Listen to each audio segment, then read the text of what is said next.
Hola, ¿cómo te va? Bueno, nuevo programa, el 85, Mario. Tenemos acá a nuestro invitado Mario Gambacorta, gran amigo, gran abogado laboralista. Programa 85, Mario. Siempre estamos acá en Geopolítica y Trabajo, que es el programa del Instituto del Mundo del Trabajo. Daniel Martín es el señor aquel que maneja los teclados. Allá es el tecladista, organista y todo tipo de teclados. Y Alejandra Piaggi es la jefa máxima que maneja todo. Así que bueno, hoy no está Rubén, no pudo venir. Y el tema de hoy, para eso conversamos que vinieras a asesorarnos un poco, es un fallo que hubo hace una semana de la Corte Internacional de Justicia, la Corte de La Haya. Nosotros la conocemos por el fallo del Beagle, y sobre el derecho de huelga, nada más y nada menos que el derecho de huelga. Así que para eso veníamos. De todos modos, quería mencionar que en este momento se está realizando una marcha por un crimen atroz que hubo en Córdoba de una niñita de 14 años, y entonces hay una marcha, una reedición de la marcha de Ni Una Menos. Y bueno, nosotros obviamente que somos solidarios, no solamente somos solidarios, somos adherentes activos y al derecho a que no te maten, ¿no?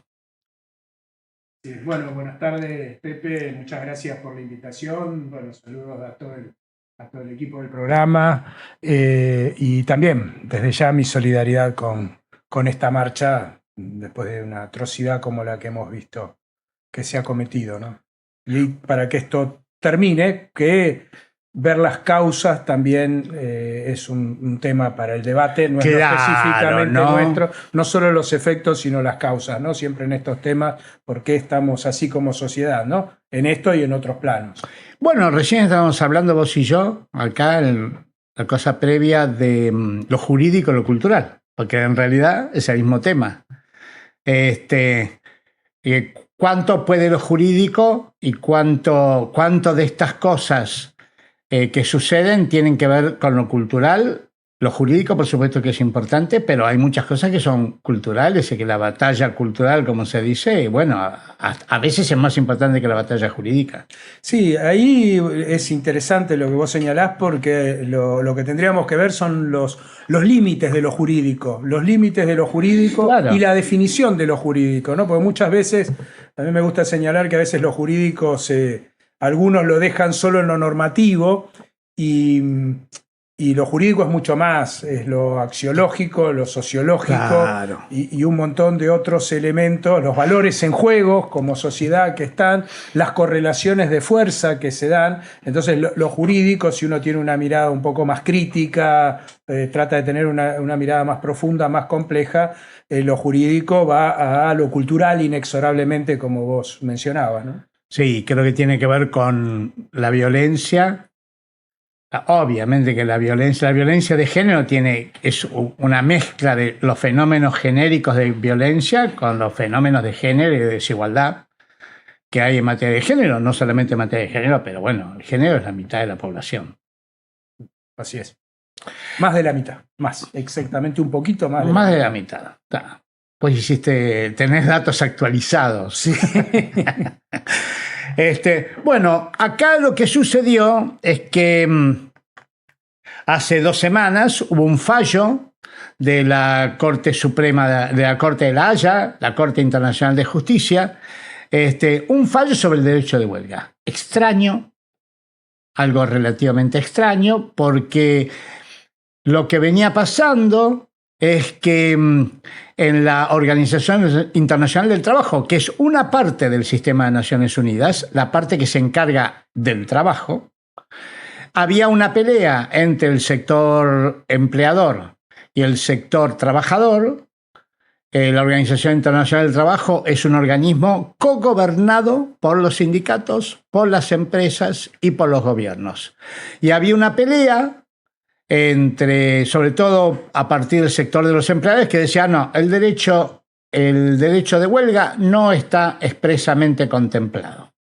Así que no lo querían tratar el tema. La OIT, la Organización Internacional del Trabajo, estaba paralizada en todo lo que fueran sanciones o quejas vinculadas a gobiernos que habían violado el derecho de huelga.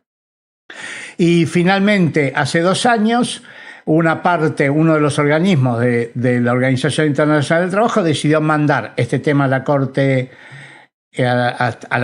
Internacional de Justicia, y la Corte Internacional de Justicia la semana pasada resolvió. ¿Qué resolvió, Mario? Bueno, resolvió que el convenio 87 garantiza el derecho de huelga, ¿no? En una opinión consultiva, precisamente, que se le formulara.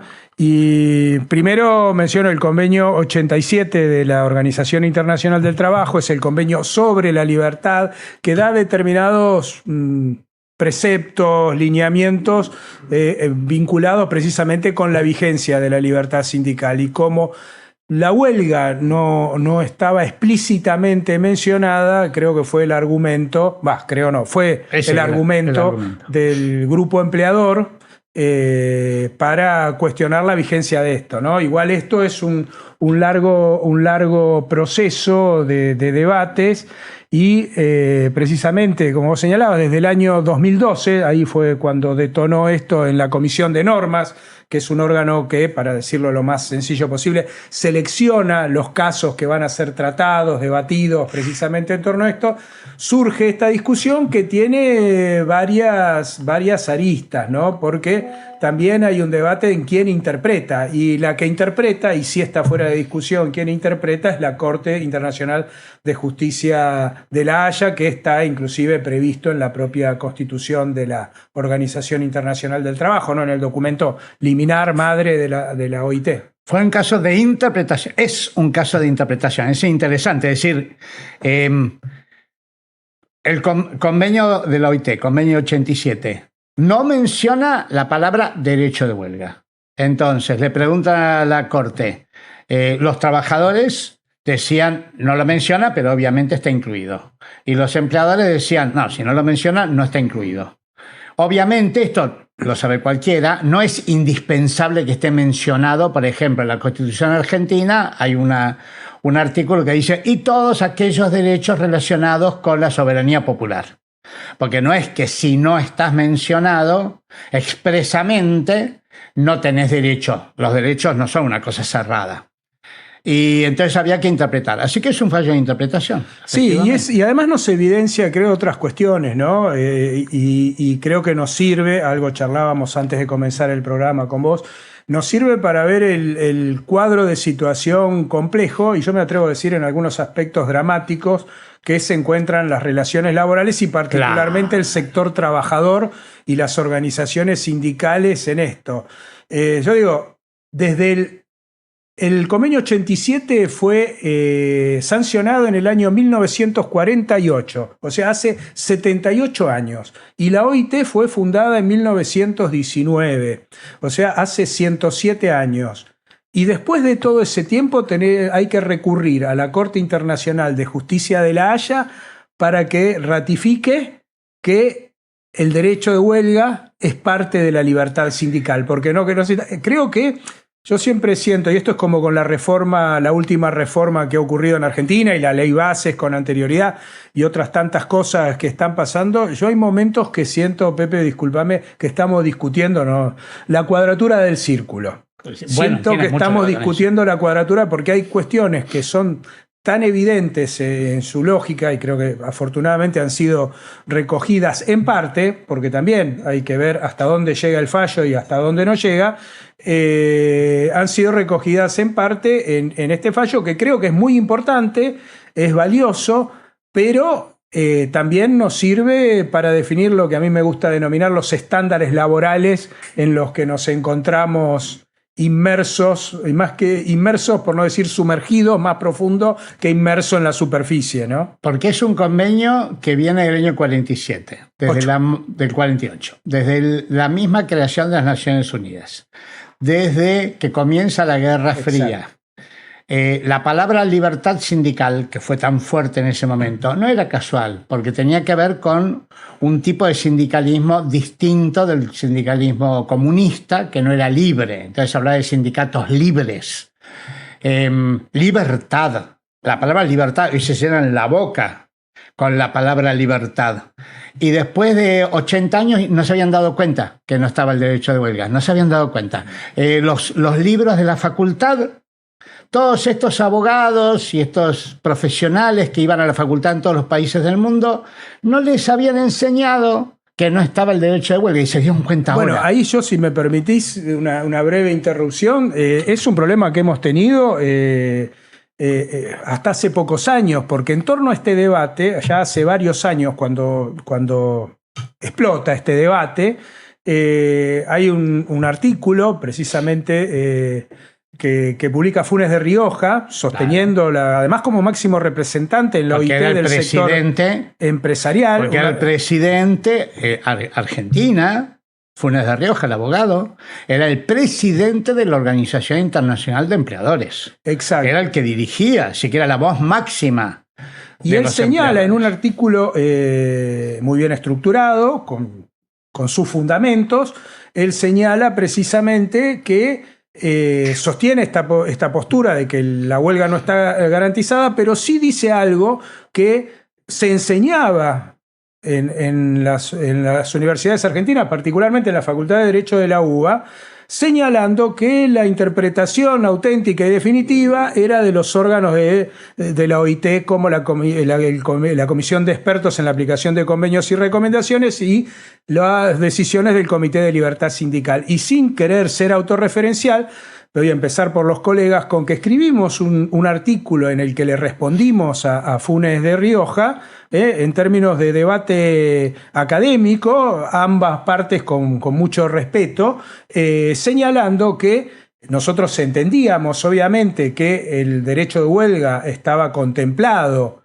implícitamente en el convenio 87, aunque coincidíamos con el hecho de que los órganos como el Comité de Expertos no tienen facultades de interpretación, porque la propia OIT en el año 91-93 le había dicho que no se atribuyeran esas facultades. Y creo que esto, más allá de ser un argumento que el grupo trabajador tomó en su momento, también genera discusiones, porque la propia constitución del OIT, como recién charlábamos, en el artículo 37, inciso B, preveía la creación de un tribunal como si una suerte de primera instancia en el seno del OIT, que nunca se creó, y luego la resolución definitiva. Igual acá hemos tenido una opinión consultiva, o sea, se le fue a preguntar a un órgano especializado, como es la Corte Internacional de Justicia de La Haya, si estaba garantizado o no. Bueno, afortunadamente lo que en su momento nosotros sostuvimos es lo que hoy se ha resuelto, pero recién también lo charlábamos, no sin un voto dividido de 10 votos a favor y 4 en contra. O sea que también nos muestra las realidades y configuraciones de fuerzas que hay, ¿no? La Corte Internacional de Justicia, para interpretar, recurre al convenio de Viena sobre tratados. Es un tratado sobre tratados. Y ese convenio tiene 2 artículos referidos a cómo se interpretan los tratados. Y usa eso, dice, bueno, cuando tenemos una duda sobre un tratado, tenemos 2 artículos que dicen lo que hay que hacer, es lo que vamos a hacer.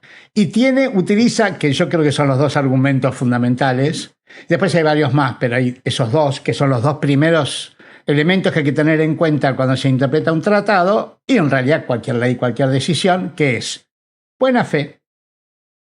Buena fe. Y segundo, finalidad. ¿Cuál es la finalidad?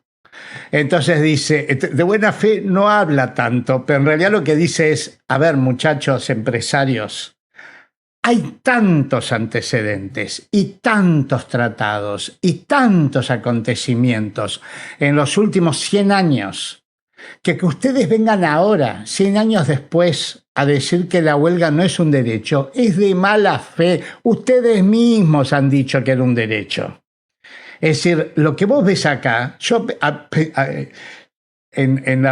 daba clases ayer estaba dando clases y hablábamos de este tema, es decir, El sector empresario argentino hizo una huelga de 100 días.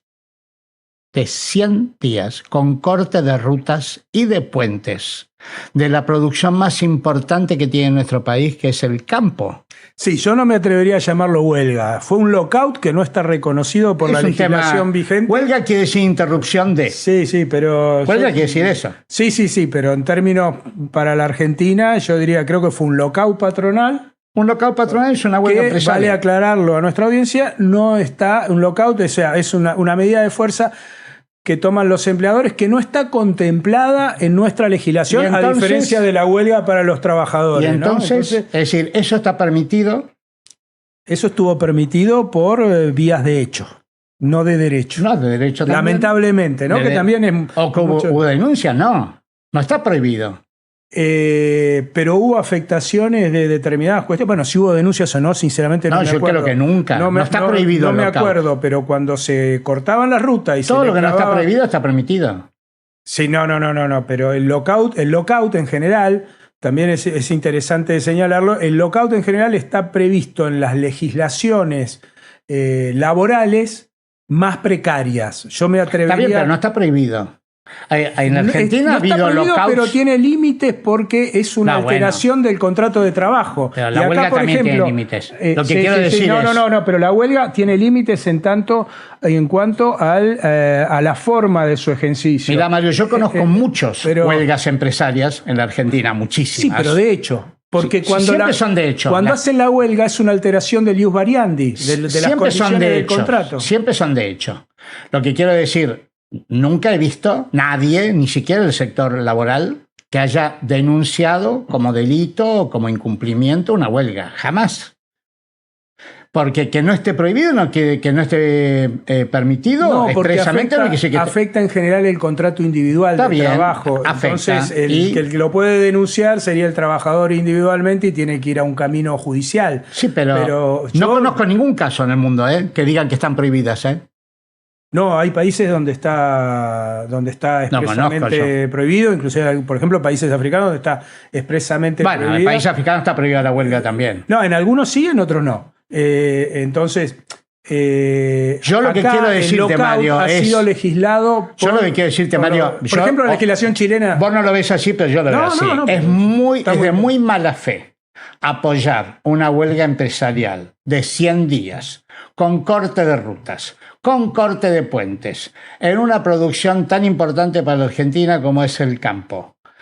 Apoyar eso y decir, pero los trabajadores no tienen derecho a hacer una hora de huelga. Bueno, pero Pepe, te puedo decir algo. Si eso no es mala fe, no sé qué es mala fe. Sí, para mí sí es mala fe. Yo creo que es parte de la hipocresía que podemos ver. Coincido con vos. Del principio de coincido con vos, no. Yo tengo una mirada más crítica sobre si hay derecho o no al lockout patronal en ese sentido. Pero lo que vos decís, coincido con la mala fe o hipocresía de algunos sectores empleadores cuando hacen eso, porque es lo mismo que cuando alguien hacía alguna medida o cuando ellos, por ejemplo, salían durante la pandemia, algunos sectores, algunos sectores salían y cuando no estaba permitido salían igual, porque ahí hay un desconocimiento del margen de legalidad, y luego cuando esos sectores o sectores afines a esos llegan al gobierno, prohíben cualquier tipo de expresión de manifestación. Digo, a mí no me sorprende porque hay una doble vara. Porque hablábamos de eso, de la cuadratura, que te viene a discutir la cuadratura. Solamente que yo tengo una postura más crítica en cuanto a la legalidad del lockout. Porque yo tengo una postura, no está ni legislado, pero sí, no está legislado, pero eso no implica que no viole el contrato individual. Pero aun cuando pudiera discutirse de la legalidad, aun cuando pudiera, porque es muy discutible, no está en la ley. Sí, todo podemos.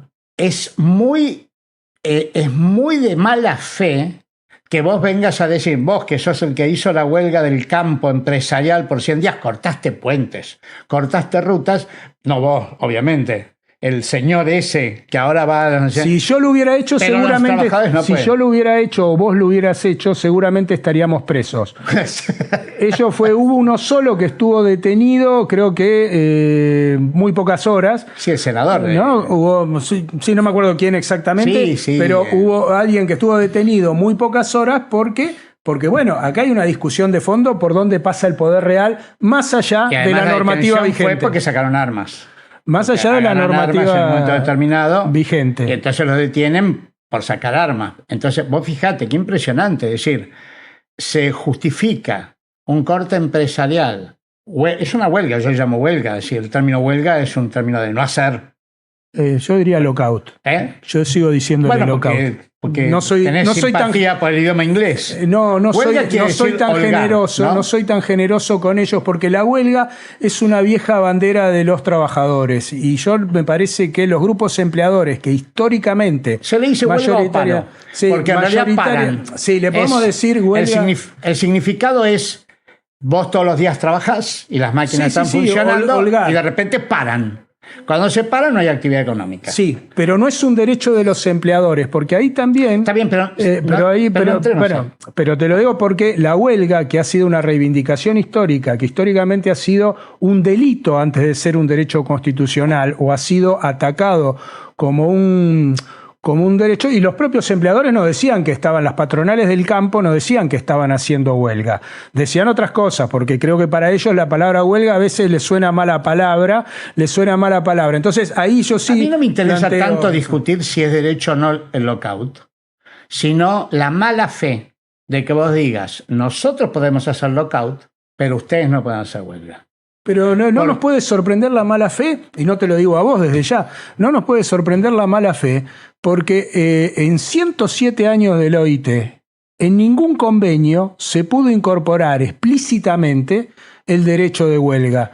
No se pudo incorporar, porque acá en el 87... La mala fe nos sorprende, pero la mala fe... Es que no es mala fe, es ideológico, porque el sector pero acordate del que el capital...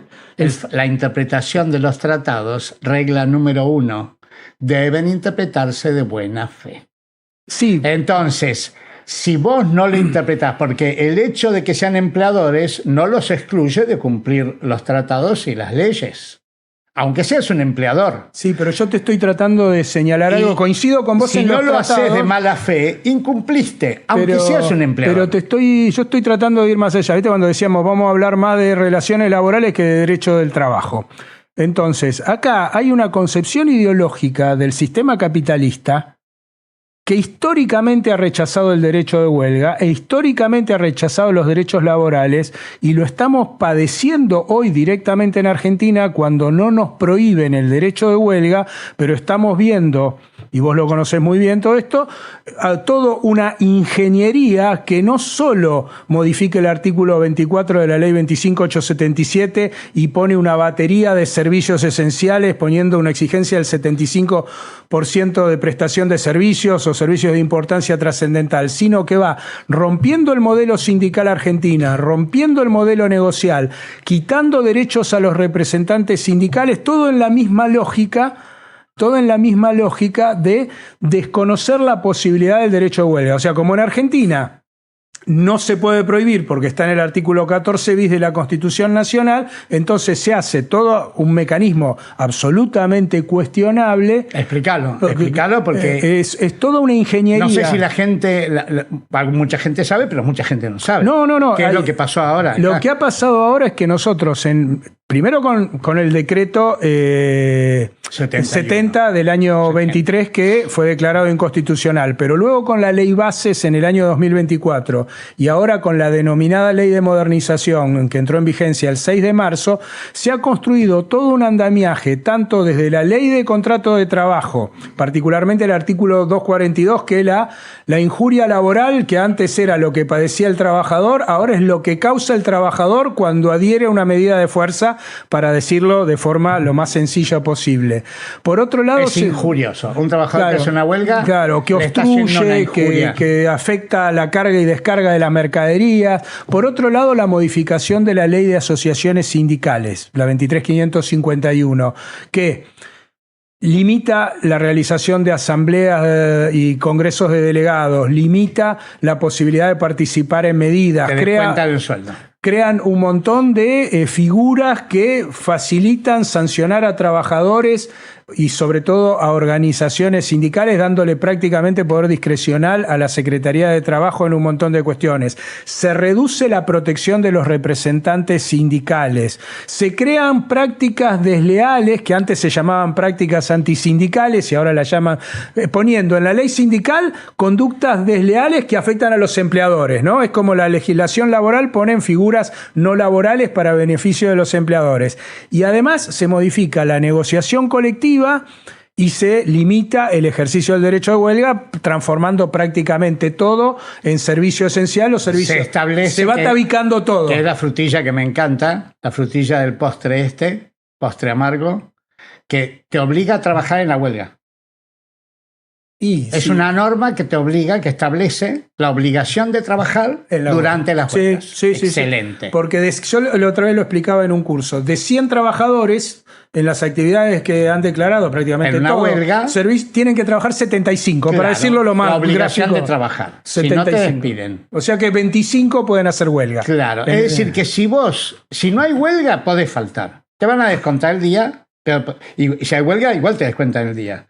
Pero la diferencia es que si hay huelga y no vas a trabajar, te despiden. E incluso me parece que hasta te pueden denunciar. Y depende de la situación en la que te encuadren, sí, porque están previstas muchas la obligación de trabajar. Ahora, la obligación de trabajar era algo que se abolió por la Asamblea del año 1813, porque se llama esclavitud. Ahora le llaman trabajo forzoso, para no usar una palabra tan desagradable. Pero el trabajo forzoso, que es la obligación de trabajar, en principio estaría prohibido. Pero nosotros la tenemos ya en la ley. Claro, del convenio 29 de la OIT. Así que, pero ahí tenemos eso, por eso yo digo que más allá de lo importante, porque no le vamos a restar relevancia a la opinión consultiva de la Corte de La Haya, pero para Argentina esto no modifica demasiado la situación, más allá de una victoria cultural, una señal que se puede dar, que para mí no es tan fuerte, porque nosotros no tenemos la no posibilidad de huelga, pero tenemos todo esto que charlábamos recién, todas estas restricciones de hecho, que para mí son violaciones a la libertad sindical. Argentina está muy cubierta porque expresamente la Constitución lo dice. Es una Constitución además hecha por una dictadura. Ese artículo 14 bis no está hecho ni por Alberdi ni con el peronismo ni por Perón, sino que está hecho por Aramburu. Y fue esa dictadura la que puso ese artículo, que es el derecho de huelga. Por eso también es interesante ver, si bien hay una generalidad de mala fe en muchas veces en los negocios y en el capitalismo, también vos ves una degradación en el capitalismo, sobre todo en el capitalismo occidental, con esta nueva derecha, en donde renuncian a sus propias conquistas culturales, como eran la ley, el Estado de Derecho, la justicia, los derechos humanos. Esas son construcciones occidentales capitalistas. Sí, fue en realidad la democracia liberal que a partir de esa mirada capitalista burguesa yo creo que fue encorsetando el concepto fue encorsetando el concepto de democracia y hoy un capitalismo redefinido, porque el capitalismo más democrático, si podemos decirlo de esa forma, fue el industrial. Pero hoy tenemos un capitalismo prioritariamente especulativo financiero y con dos grandes referencias, ¿no? La especulación financiera a nivel internacional, me refiero, en la Argentina es peor todavía esto, y una realidad que está apuntando a la construcción de un modelo tecnofeudal que yo la otra vez lo señalaba también en una clase, donde muchos de estos personajes plantean que, un alumno me decía, ¿cómo eso? ¿No? Es así. La libertad está limitada por la democracia, dicen muchos de estos señores de las grandes aplicaciones, los que buscan construir una sociedad tecnofeudal, o sea, una vuelta a la Edad Media con tecnología. Una mirada de la libertad. Ya lo vieron en algún momento. A mí siempre me llama mucho la atención la sigla de la Revolución Francesa, que no dice libertad. Dice libertad, igualdad, fraternidad. ¿Por qué? Porque no es la libertad sola. La libertad sola es que yo voy y te pego una trompada, te robo, te saco. Soy poderoso y por lo tanto impongo mi poder. Pero si la libertad está limitada por la igualdad y la igualdad y la libertad están limitadas por la fraternidad, vos tenés un diseño social completamente diferente, en donde por supuesto que podés tener libertad, pero esa libertad no te puede llevar a dañar la igualdad ni la fraternidad. Bueno, es lo que decía Francisco hablaba de misericordia también. Y Francisco decía que lo que había que desarrollar, lo que había quedado pendiente particularmente era la fraternidad, ¿no? La libertad del liberalismo salvaje. Fratelli tutti, viste claro. No, por eso él señala que la gran asignatura pendiente fue la fraternidad y una libertad, que no hay que olvidarse que la libertad de la Revolución Francesa, si bien fue un avance en términos de derechos civiles y políticos, también potenció la explotación sobre los trabajadores y las trabajadoras, lo que generó a la vez una respuesta exacerbada en términos de las posturas marxistas con la igualdad. Siempre hay que analizar esas cosas históricamente. Antes de la Revolución Francesa estaba lo que se llamaba el viejo régimen, que era servidumbre. La Revolución Francesa estableció un criterio que es: todos somos señores y señoras. Señor Mario Gambacorta, señor Pepe Robles, señor Daniel. Hoy somos todos señores. ¿Por qué? Porque antes no eran todos señores. Antes había los nobles eran señores, las demás personas eran plebeyas.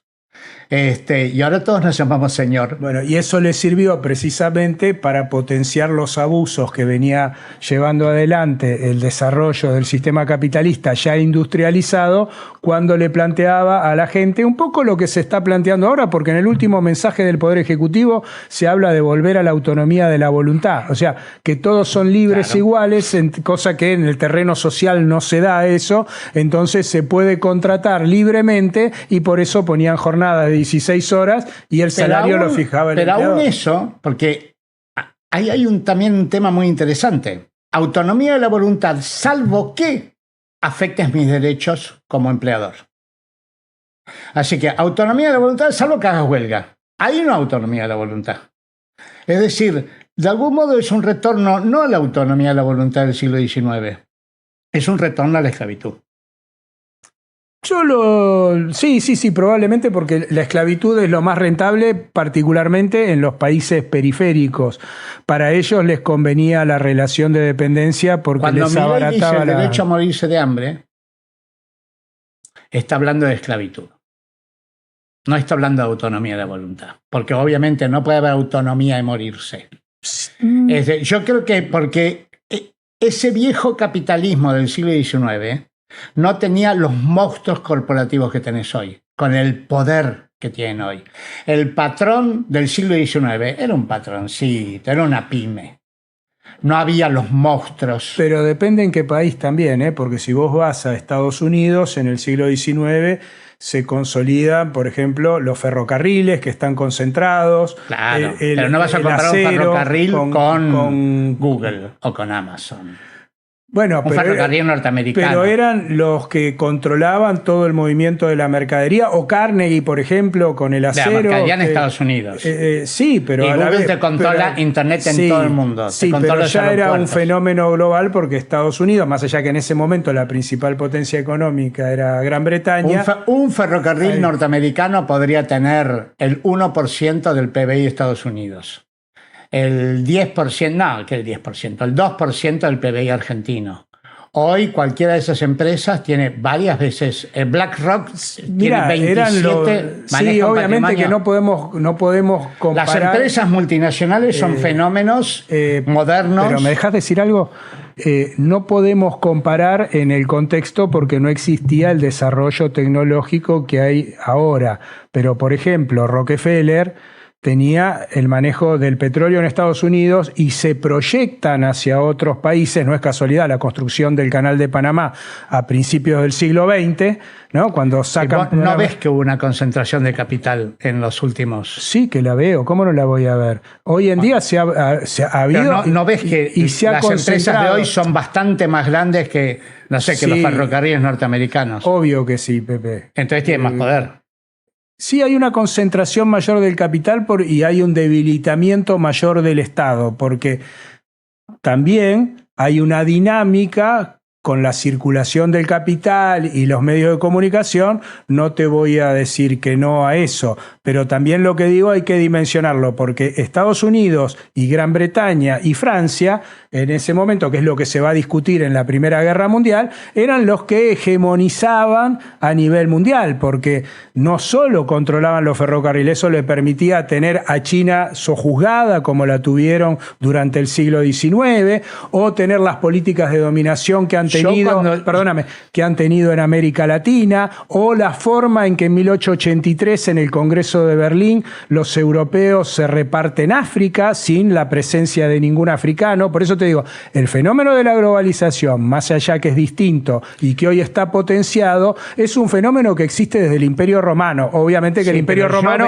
tampoco tenía internet. Yo veo que la empresa multinacional moderna, que incluso la empresa multinacional de hoy, 2026, no tiene nada que ver tampoco con la empresa multinacional, no sé, de Walmart o de Ford, que fueron empresas multinacionales, pero comparadas con BlackRock y con las empresas financieras de hoy o con las que controlan Internet y ese tipo de cosas, hasta Walmart era una empresa chiquita comparada con hoy. Si yo veo un crecimiento no veo que estamos volviendo al siglo XIX. Cuando se dice tecnofeudalismo, es muy interesante la palabra, porque el siglo XIX no fue un siglo feudal, fue un siglo postfeudal.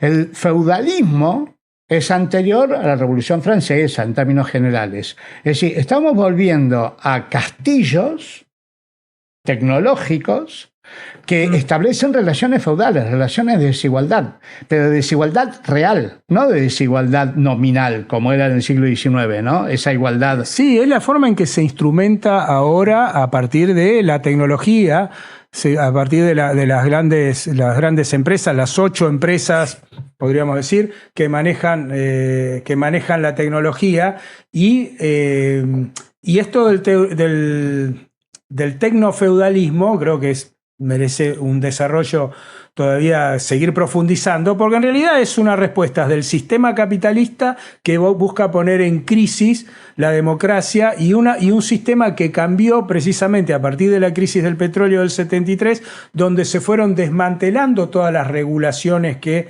había para limitar al sistema. Entonces, cuando uno dice volver al siglo XIX, es volver al siglo XIX en términos de relaciones laborales, por la libertad de contratación, porque antes, si fuéramos a la Edad Media, el señor feudal, más allá de todos los abusos que cometía, tenía ciertas obligaciones con sus vasallos.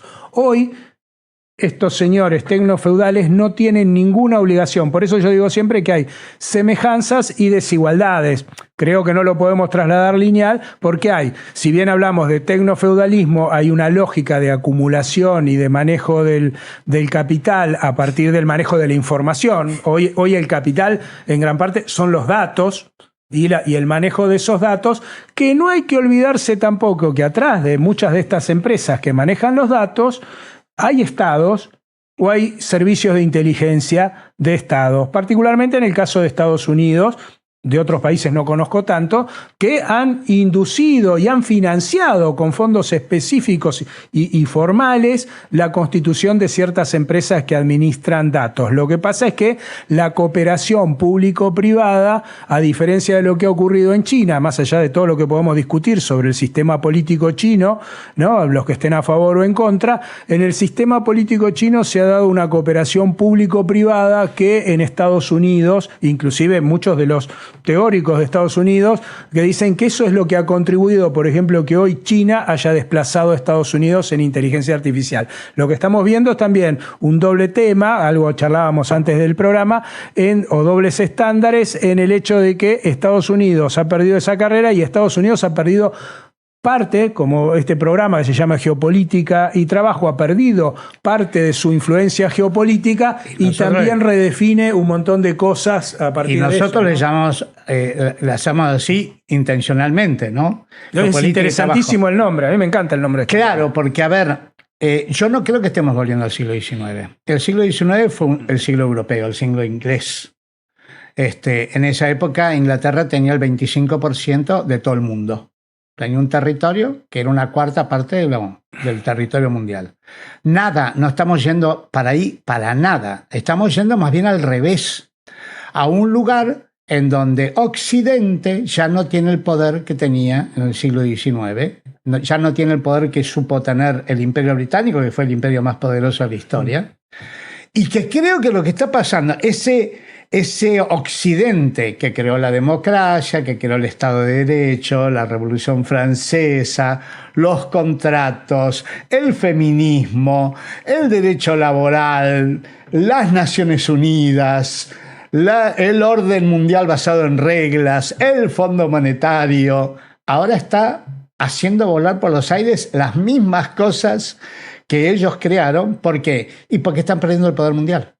Y porque se ha agotado, te sumo a esto, porque van de la mano las dos cosas, porque se ha agotado el modelo neoliberal y lo agotaron ellos mismos. Se ha agotado Occidente. Se ha agotado Occidente. Ya Occidente no tiene el poder que tenía. Pero no lo tiene en gran parte. Hay muchos factores. Yo siempre digo que nunca alcanzo una variable y lo digo por lo que voy a señalar también. Pero con el triunfo de Thatcher y Reagan en el 79 y en el 80 del siglo pasado, la lógica del modelo neoliberal para maximizar la ganancia los lleva a trasladar y erradicar industrias, que es lo que ahora quieren recuperar, por ejemplo Trump, recuperar industrias en el sudeste asiático, fundamentalmente. Y ahí en Asia había un país que se llamaba China, que paradójicamente logra industrializarse, resolver un problema que tenía para concretar su industrialización, no por casualidad, con Deng Xiaoping, luego de la muerte de Mao y con las inversiones que empiezan a llover desde Occidente, abusando las pocas condiciones laborales que podía haber en Asia. Y hoy, paradójicamente, en algunas zonas, China ha desarrollado y aplica una ley de contrato de trabajo que tiene más derechos que la nuestra. Lo que quiero decir es, esa cultura que desarrolló todas esas instituciones, democracia, derecho del trabajo, feminismo. El feminismo es un movimiento occidental, básicamente occidental, inglés, no solo occidental, sí, británico. Las sufragistas. Las sufragistas.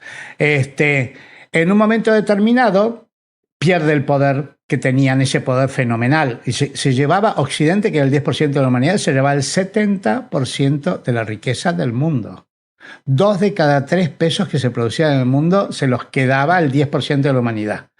Y eso les permitió. Creo que de algún modo la clase media y el Estado de Derecho y la democracia era un lujo que se podía pagar con semejante nivel de riqueza, también para calmar los conflictos internos. Bueno, a medida que empezaron a perder poder y plata y achicarse, empiezan a recuperar poder interno, empiezan a desdecirse de la democracia. No, si seguimos con la democracia vamos a perder el poder, si seguimos con los derechos de los trabajadores vamos a perder el poder. La única manera de seguir maximizando ganancia hoy y poder competir contra los asiáticos, ahora viene África, África, prepárate, pues no sé si nos va a dar la vida, pero a nuestros hijos sí, porque África se convierte en Asia en este siglo. Casi 85% de la humanidad van a ser africanos o asiáticos a fin de siglo. Todo el resto es solo el 15% de la humanidad. India se está transformando ya no sé si llegó al tercer lugar como tercera economía. Sí, claro. No sé si está cuarta o tercera, porque desplaza precisamente. Primero en población. Y China se reduce a la mitad. China, que hoy tiene 1.500 millones de habitantes, se reduce a 600. Pero crece. todo lo que no es Occidente. Bueno, y ahí es lo que yo reivindico y que creo que lo reivindico también para nuestro país. Yo siempre digo algo, ¿no? No hay derecho del trabajo sin industria y sin sindicatos. Porque fueron los dos elementos. Claro. La industria generó las condiciones, buenas, malas, etcétera, y los sindicatos, después de 150, 200 años de luchas sociales, depende del país, fueron los que lograron esa transformación. Creo que hoy en Occidente lo que se está dando es la propia desindustrialización, más allá de que siga habiendo industria, ¿no? Pero la propia desindustrialización de Europa y Estados Unidos hoy está llevando a un fenómeno que se resuelve lamentablemente desde ciertas lógicas, desconociendo el sistema democrático, porque, es más, ya hablando de un poshumanismo, un transhumanismo, una humanidad para pocos y un descarte, volviendo a citar a Francisco, para el resto, ¿no? Sí, lo del poshumanismo es para hacer una charla específica, Sí. pero creo que apunta a lo mismo. Es decir, ¿cómo hacemos para no perder lo que tenemos? El dolor de ya no ser, dice el tango. A mí me encanta esa frase. El dolor de ya no ser es un grupo de gente que manejó el mundo durante 5 siglos, y que de repente su papá, su abuelo, su bisabuelo, todos esos blanquitos que se remontan a Colón manejaron el mundo y ahora están perdiendo el mundo. Y entonces, ¿qué hacemos? Pongamos robots que no hacen huelgas. Bueno, vayámonos a Marte. Y hay algo, y te agrego algo peor a eso, ¿no? Lo de vayámonos a Marte, esto a la Luna, a donde sea, pero te agrego algo. Genial. Las soluciones que también muchas veces han tenido estos imperios en decadencia, para no terminar la decadencia, es la guerra. Y ese es otro de grandes... Claro. Fantasma o espada de Damocles que estamos padeciendo todos. Con un problemón que tienen también, porque esta misma gente que hoy está desesperada por cómo volver a ser grande again, inventó la bomba atómica. Y la bomba atómica, que es un arma terrible, pero por el otro lado es un arma muy complicada, porque no la puedes tirar porque te la tiran. Entonces te paraliza también. Es un arma que de algún modo ha frenado el uso de las armas de mayor destrucción por esa destrucción mutua asegurada. Así que los que están, por supuesto que están planificando cómo hacer para poder destruir a todos los demás. Matémoslos a todos.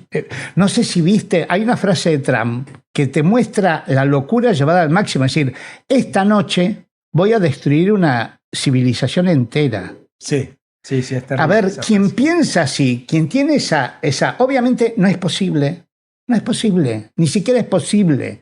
No solo habla de tu crueldad, habla de tu estupidez. Y están pensando en destruir a toda la humanidad y quedarse 5 personas solas, entonces tiene una bomba atómica y matar a 8.000 millones de personas. Y quedarnos 10 personas viviendo en una isla linda en el Caribe. Están pensando en eso, es decir, están locos.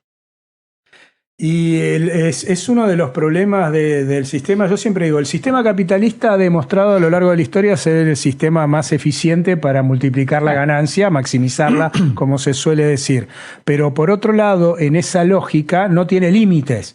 Uno de los límites que tuvo fue el derecho del trabajo y todavía, con todo lo vapuleado que está, sigue siendo un límite, una barrera, como otras regulaciones. Y por eso ellos también cuestionan todo lo que sea regulación, porque creo que ni vos ni yo estamos a favor de regular todo, pero hay ciertas cosas que hay que regularlas. Igual, Mario, no sé si es el sistema capitalista o cierto sistema capitalista de los países industriales. Porque el peronismo fue capitalista, China es capitalista, Corea es capitalista, India es capitalista, Indonesia es capitalista, Rusia es capitalista. Yo tengo una duda, mira, yo escuché a un ministro chino una vez decir que me parece cuando le dijeron China se hizo capitalista y él dijo, no, China sigue siendo gobernada por el Partido Comunista, solamente que aplica la economía de mercado. Frases hay, pero la frase famosa es la de Deng Xiaoping. Pero sí, Deng Xiaoping que dijo, primero hicimos el comunismo, ahora vamos a hacer el capitalismo. No importa de qué color es el gato. No, está bien, pero él dijo que su plan era construir el capitalismo en China. Marx, que era un comunista, no estaba en contra del capitalismo, decía que era una superación. Yo no veo a la vista que el capitalismo, en el sentido de la propiedad privada de las empresas, vaya a desaparecer. No, yo tampoco. No veo una sociedad donde todo sea propiedad pública. Pero Ese fue el gran error de Zizek durante la pandemia. Pensó que se caía el capitalismo por la, y quizás por fue la el gran intervención error del de Estado. la Unión Soviética también. Creer que era posible terminar con el mercado. El mercado es algo muy anterior al capital. El mercado es... Viene de los orígenes mismos de la humanidad. civilización. El mercado estaba en el centro de la plaza de las ciudades.